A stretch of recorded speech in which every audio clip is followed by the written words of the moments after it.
Siempre, eternas gracias.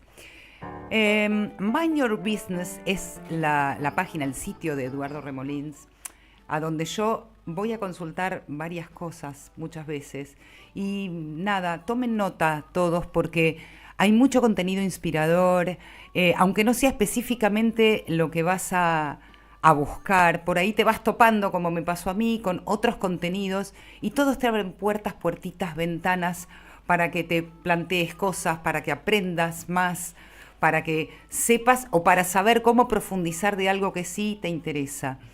Las carreras a medida, digamos, o la construcción del el camino académico de una persona, es un tema que hace rato yo tenía dando vueltas y quería tratar. Y cuando hablamos de la era de la intangibilidad con Eduardo, quedamos al pendiente para volver a tratar este tema. Y porque hace tiempo ya, me parece, ahora él nos va a explicar bien desde hace cuándo, si acá sucede más aquí que en otros lugares, si es más un fenómeno europeo o Estados Unidos. Digamos, los jóvenes van tomando un poco de aquí, un poquito de allí y se van armando como un camino preprofesional, digamos, y académico a medida, a su propia medida. Ya parecería ser que no estamos, que no seguimos la forma tradicional de terminar el secundario, ir a la universidad y si podés seguir estudiando, haciendo un doctorado, una maestría. Existe una nueva forma, o no tan nueva, que Eduardo nos aclarará cuánto tiempo lleva. Es un placer encontrarnos de nuevo, Eduardo. ¿Cómo estás en el caluroso verano europeo? ¿Cómo estás? Un gusto estar de nuevo en el programa. Y sí, estamos justo en ola de calor, así que lo dijiste muy bien. Sé que en las islas igual suelen no ser tanto, digamos, No, no es tan grave. pero hoy escuchaba Por suerte no es tan grave. 44 grados y el problema es que no afloja. Ahí es a donde te volvés loco. Sí, no, acá 32 grados y digamos es un día normal de verano, pero digamos de los que aprieta un poquito más el calor. Ok, Pero nada, disfrutando el verano igual. ok, bueno, me alegro. Yo quería, entonces quiero saber, chicos, Crestín, fíjense el zócalo un cachito. Este, ¿Cuándo cambió o desde cuándo viene cambiando esto, esta manera que existe ahora de armarte tu propio recorrido académico y no seguir institucionalmente 5, 6, 7 años de universidad?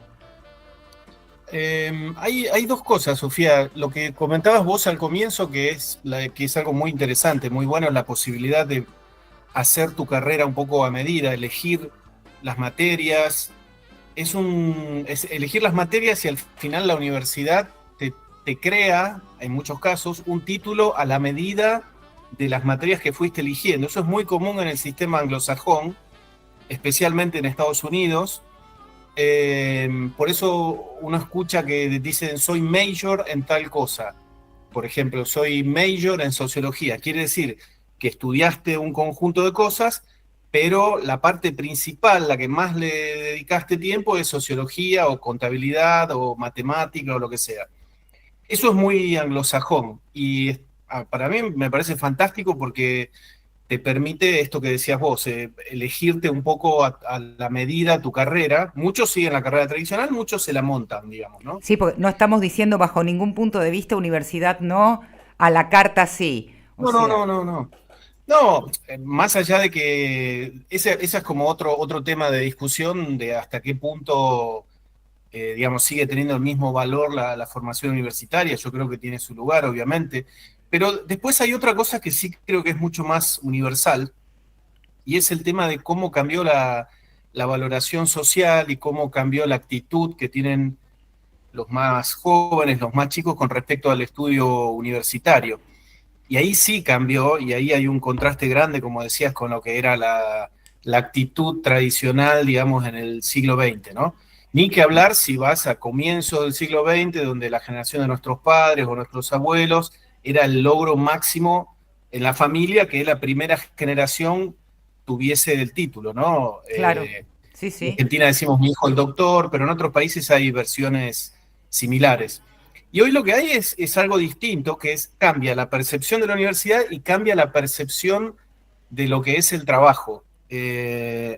La idea, digamos, típica hasta hace 20, 30 años era lo mejor que te puede pasar es conseguir un buen trabajo, una buena empresa, y en el siglo pasado, en muchos países, en Argentina un poco menos porque siempre estamos nosotros un poco más a los altos, pero lo más deseable y bastante común era hacer tu carrera en una empresa. Y en Estados Unidos también, digamos, no era, vos entrabas en una empresa buena y bueno, ahí te podías jubilar. Ahora, hace unos 20 años, ya el promedio de cantidad de trabajos que tiene una persona en Estados Unidos, en otros países es más, en Estados Unidos pasó a 3. Ya tenías tres carreras, digamos, a lo largo de tu vida. Por lo menos 3 de empresas.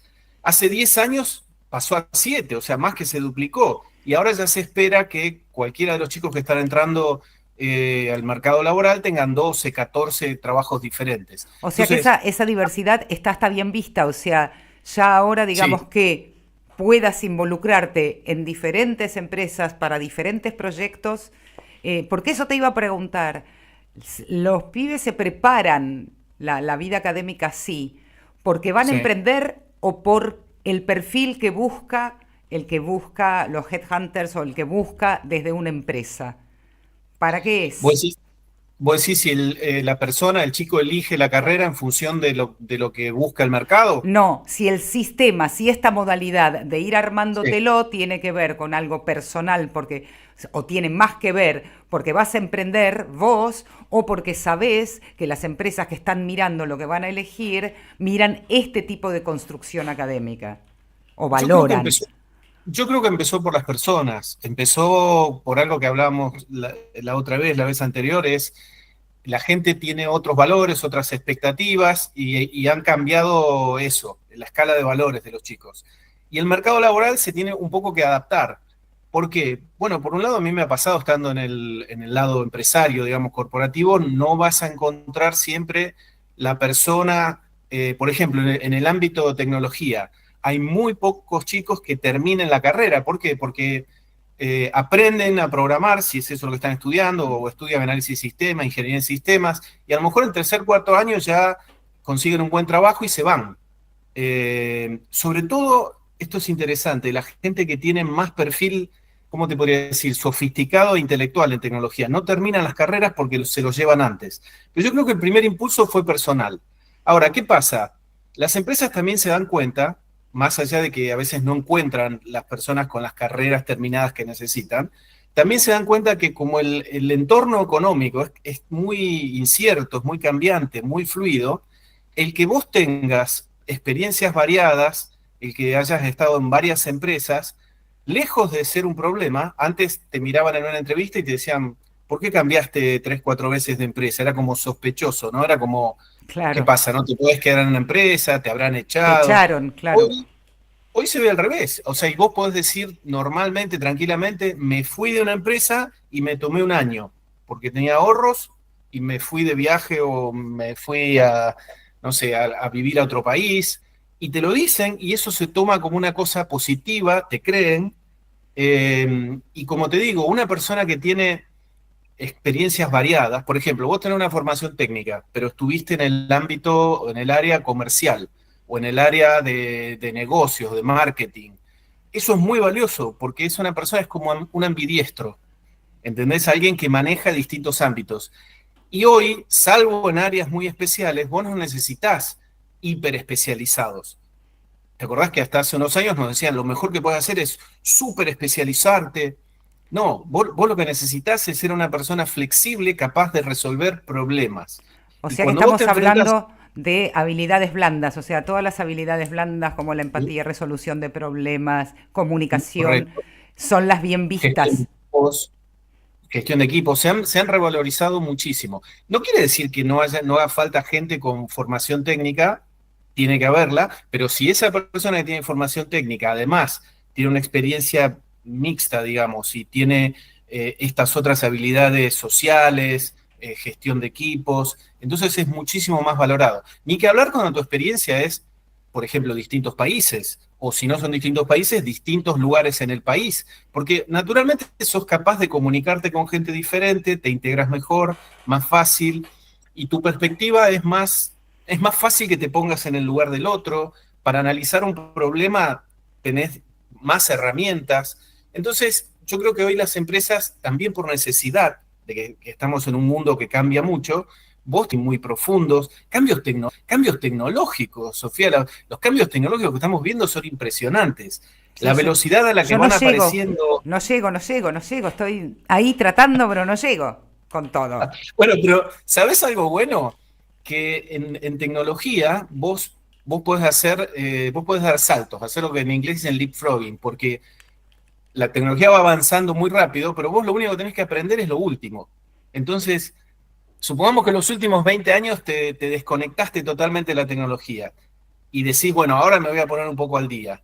Hay muchas cosas que han sido novedades y que era importante tenerlas en cuenta y conocerlas, que ya no tiene importancia. Entonces vos te montás en la última ola, digamos, ¿no? Y No lo bueno siendo, también, no siendo igual, me hace acordar cuando yo entré a trabajar en televisión, bueno, todavía se usaban las máquinas de pulgada, los rollos de 1 pulgada, pero bueno, ¿eh? nada. Y yo, claro, veía como estaba en época de aprender y qué sé yo, y decía, yo nunca voy a aprender a hacer esto, no voy, no me da la cabeza para... Entonces el editor me decía, vos no tenés que aprender a editar ni todo hasta el último botón, vos lo único que tenés que saber es qué puede hacer y qué no puede hacer esta Ahí máquina, va. nada Tal más. cual, tal cual, tal cual. Vos cuando entras en un cuarto y apretás, digamos, para prender la luz, no sos una experta en electricidad. Yo no tengo idea de electricidad, sé cómo se prende la luz. Claro. Y, por ejemplo, mira, te lo voy a dar con un ejemplo un poquito más sofisticado, pero no mucho. No sé si oíste hablar de algo que se llama vibe coding.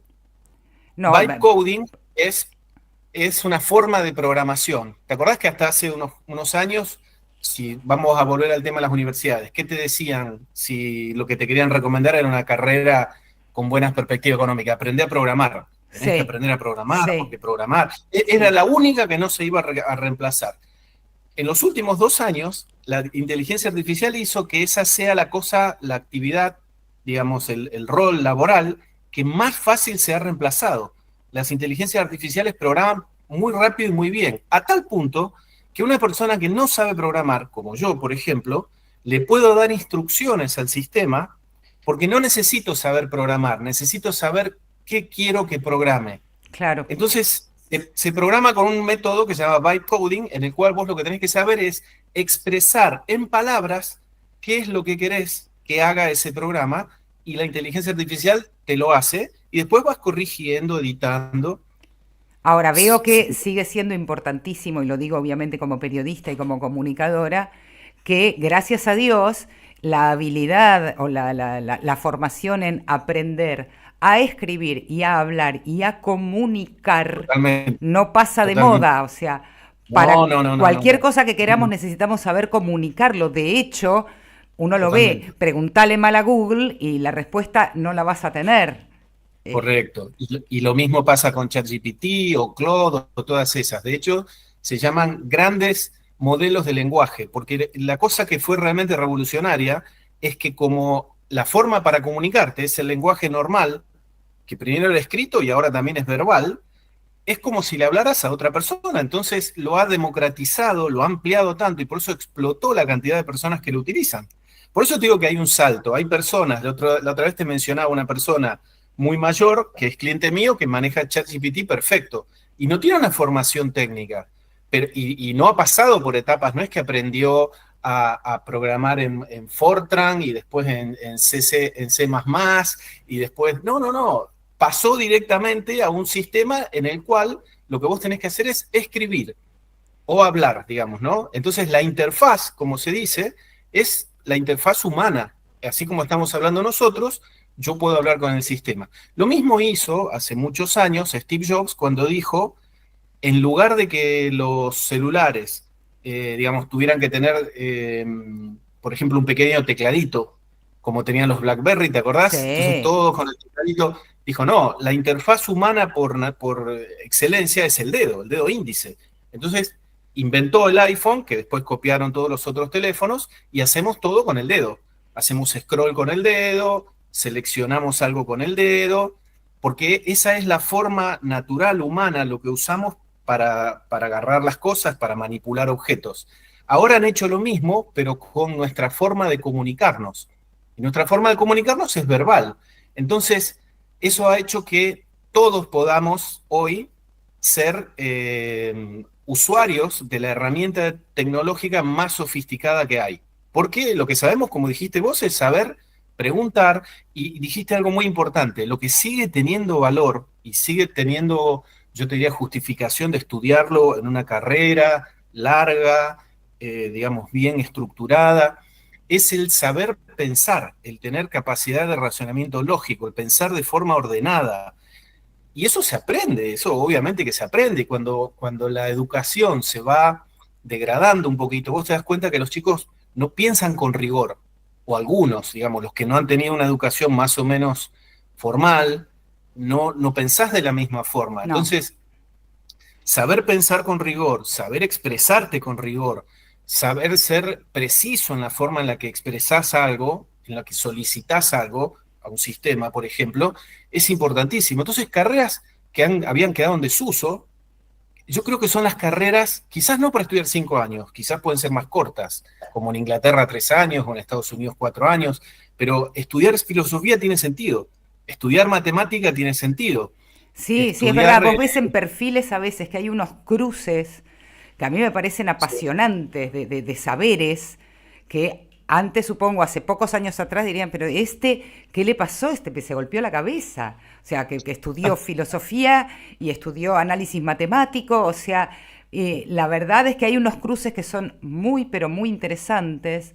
Y recién decías, por ejemplo, vos sabés que yo siempre va a haber un momento en donde te voy a preguntar por aquellos jóvenes y no tanto, que no tienen Ujú, los recursos, que no están, digamos, en condiciones, pueden hacerlo ujú. también, o hasta inclusive para alguien que no puede sostener económicamente un estudio durante tantos años, si es que le conviene incluso servirse de tomar un poco de acá, un poco de acá y un poco de allá, porque digo, no quiero Sí. siempre dejar afuera a gente que diga, bueno, no es para mí, yo no lo puedo hacer, No, no tengo la sí que se forma. puede.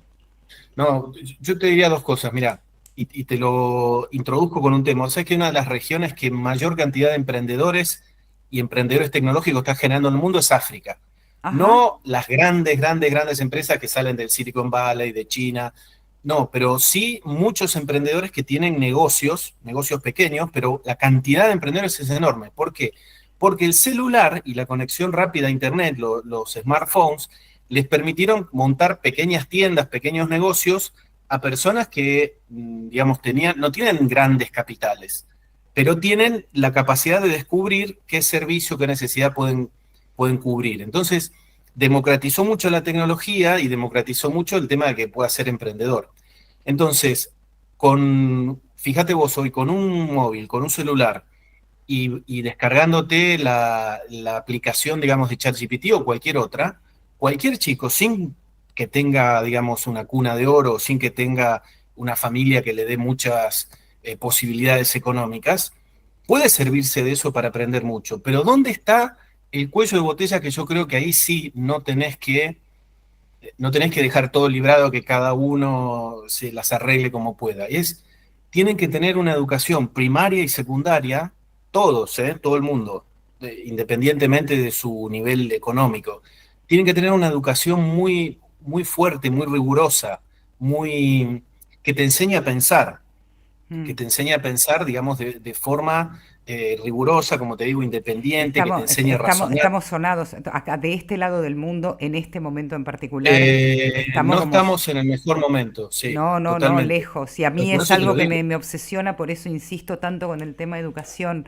Recién mientras hablabas, he visto muchos universitarios, incluso en esta época, los que sí siguen la facultad, Sí. gente a la que en general los puede y les cuesta muchísimo no tener un método de estudio. O sea, por ejemplo, Ujú. yo inclusive de chica tuve la suerte y la bendición de ir a un colegio a donde enseñaban a cómo estudiar a cada chico en particular, cuál era el método que le servía a esa persona en particular. Mi hija Bueno, llegó a la facultad sabiendo cuál es el método que a ella le sirve para absorber conocimientos y barrenar varios temas, digamos, a la vez. Porque he visto sí. naufragar a muchos con esto que estás diciendo, cuando no llegaste con esa base firme y sólida, cuestión de que a esa altura vos ya pasás como a la pantalla siguiente, al desafío siguiente, porque esto lo tenés muy mamado, muy asentado, tenés que, empezás como -10 y nosotros en este momento, por eso lo lamento tanto y me ocupo o trato de ocuparme tanto, el tema de educación está muy desfinanciado, estamos como, nada, muy desprotegidos a ese nivel, va, y los pibes que se están formando. Sí, y yo te diría que me cuesta pensar cómo lo vas a reformar ya, porque obviamente que hay un tema que tiene que ver con el dinero que vos invertís ahí, por supuesto, pero también tiene que ver con cómo está diseñado el sistema, la currícula. Esto es lo que yo digo, es una cosa muy personal, ¿no? Yo creo que a los chicos hay que enseñarles 3, 4 asignaturas, no más. No 10 o 12 asignaturas. Sé que es discutible, ¿no? Pero Mm, si vos a un chico le enseñás bien, sólido, y invertís una buena cantidad de tiempo en enseñarle matemática y lo hacés de forma gradual, claro. vas a obtener los mismos resultados que obtienen en Asia. No es que nos falta un cromosoma y nosotros, digamos, Sí, no estamos eh, capacitados para tanto, claro, ¿no? fuera de Asia no vamos a alcanzar, o fuera de la India, por ejemplo, que son muy buenos matemáticos. Entonces, eso es algo esencial. ¿Por qué? Porque te enseña a razonar. Y después, enseñar lengua o literatura, como le quieras llamar, también es esencial, porque no solo te enseña a pensar, te desarrolla la creatividad, te enseña a comunicarte, te enseña a interpretar un texto, te enseña la forma con la que te comunicas con la inteligencia artificial.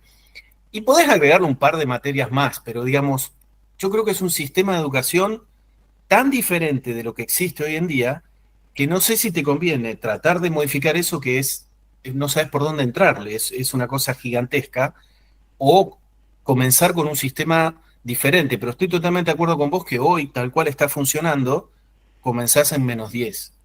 Cuando tenés que ir al sistema, digamos, público, empezás con un hándicap muy grande y para mí es prioridad número uno, tratar de cambiar Sí. eso y de ponerlo No, a la pero altura. además el día inclusive que los educadores se percaten, o sea, no es que no se percatan, digamos, es que el sistema no está hecho para eso, digamos, extraer a partir del niño, o sea, la enseñanza sea a partir de cómo ese niño ve el mundo, cómo lo concibe, cuáles son los objetos de su interés, qué es lo que lo incentiva y lo motiva, digamos, a Sí, ese niño vos desde totalmente. ahí empezás a tirar y le sacás, lo abrís al mundo entero adentro de su cabeza, Sí, como sí. receptáculo para llenarlo de cosas que no muchas veces ni siquiera No, sirven. buen punto, buen punto. No es un receptáculo para ponerle cosas en la cabeza. Yo tenía un profesor en la secundaria que decía que muchas veces se usaba la metáfora o la imagen de que el profesor era como un alfarero, que entonces la arcilla en sus manos le daba forma. Él decía, no, no es así, porque estamos tratando con personas, no con objetos inertes. Claro. Entonces, es mucho mejor metáfora, decía él, la del jardinero. El jardinero le da agua a la planta, le quita las malezas, y uno con un chico tiene que hacer eso. Tenés que descubrir, como bien dijiste, qué cosas son las que le atraen. No hay motor más fuerte para aprender que seguir la vía de tu curiosidad, de tu interés, de las cosas que realmente te interesan. Y también hay que trabajar muchísimo en eso de no permitir, cuando el sistema es malo y te enseña mal, te empieza a generar como una especie de complejo de inferioridad. Yo no soy inteligente, no sirvo para esto. Y es espantoso cómo funciona el sistema educativo. Y todos tenemos alguna historia o de algunos compañeros donde vos decís, hay gente que decía, no, el inglés no es para mí, o las matemáticas no son lo mío. En el 80-90% de los casos es porque se enseña mal.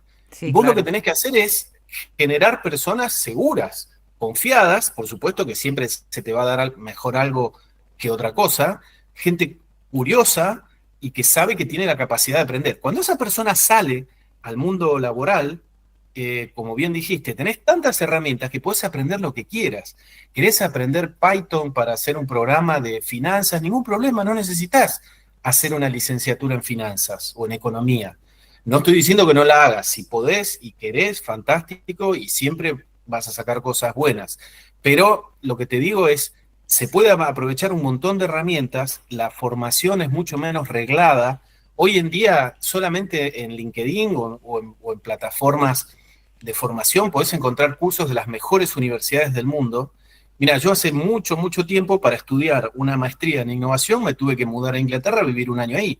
Me encantó, excelente experiencia, hermoso, no me arrepiento nunca, lo haría de nuevo. Pero hoy para estudiar lo mismo no necesitas moverte de tu No, casa. claro. Entonces, y necesitas una conexión a Internet, no necesitas mucho más. Ni siquiera necesitas saber inglés, que también te viene bien saberlo, pero no necesitas. Pero lo fundamental es desde dónde partís, cuál es tu plataforma, tu base. Y esa plataforma, esa base, es volver, es volver a los orígenes. Yo no creo que a los chicos haya, por supuesto podés usar tablets y computadoras en la escuela, está muy bien, pero los chicos no necesitan tanto eso, que vos les enseñes, digamos, a usar aplicaciones o herramientas. Lo que necesitan enseñar a los chicos es lo básico.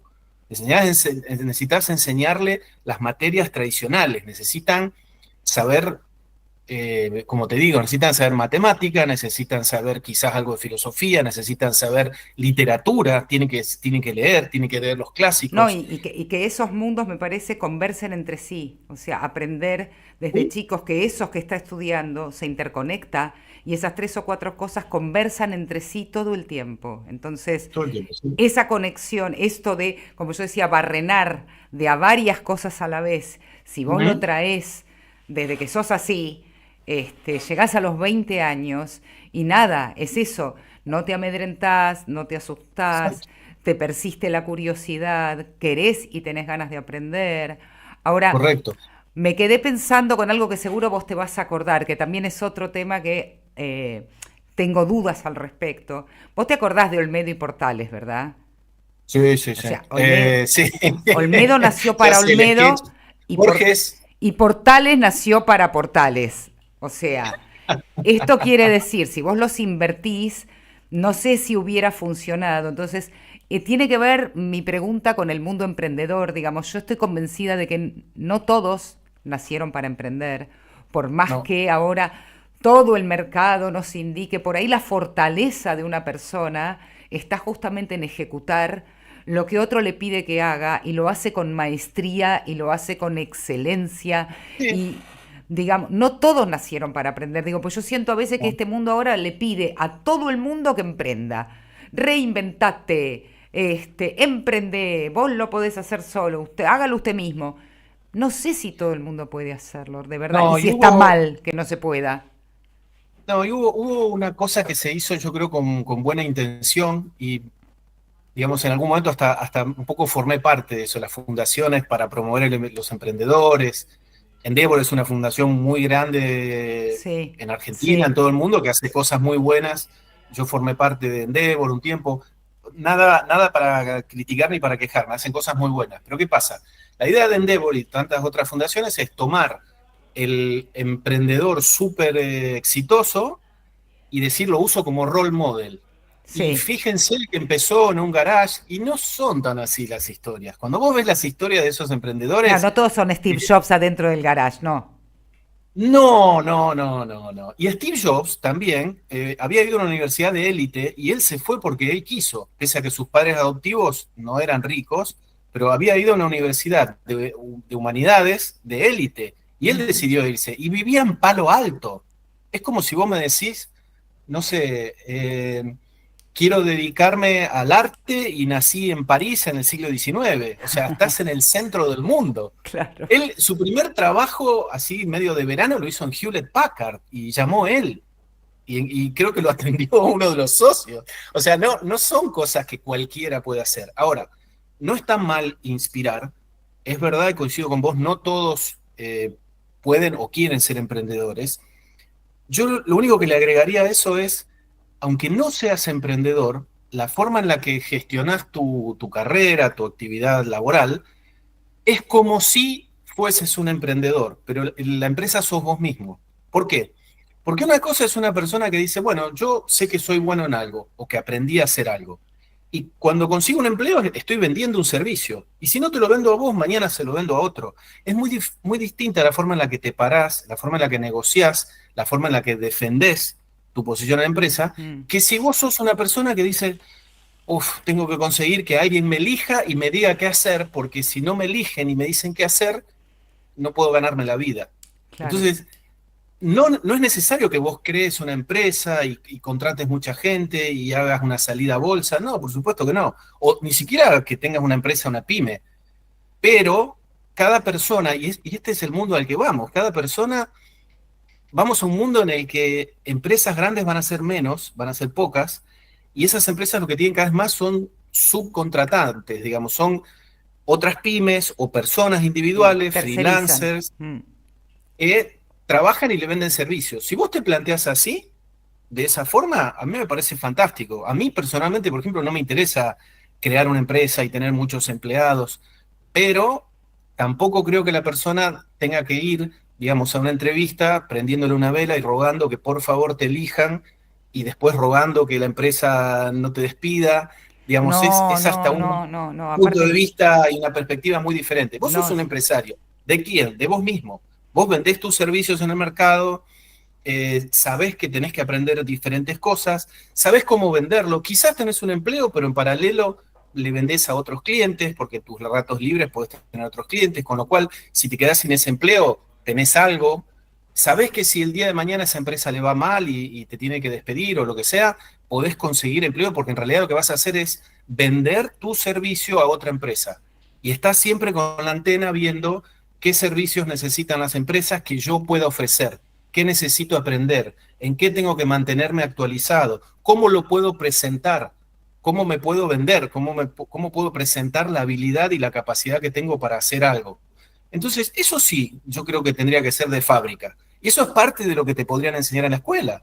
Que cada chico, absolutamente. yo salgo de un lugar humilde, pero sé quién soy, sé que aprendí, sé que soy inteligente y sé que puedo ver qué cosas puedo ofrecer en el mercado, aprender lo que necesito y salgo y lo ofrezco en el mercado y me haré mi propio camino. No hace falta que sea, como te decía la otra vez, no sé, Galperín. No, muy pocos van a ser Galperín, Por pero supuesto. tampoco somos tantos los que queremos llegar a esos niveles, digamos, ¿no? Exacto, exacto.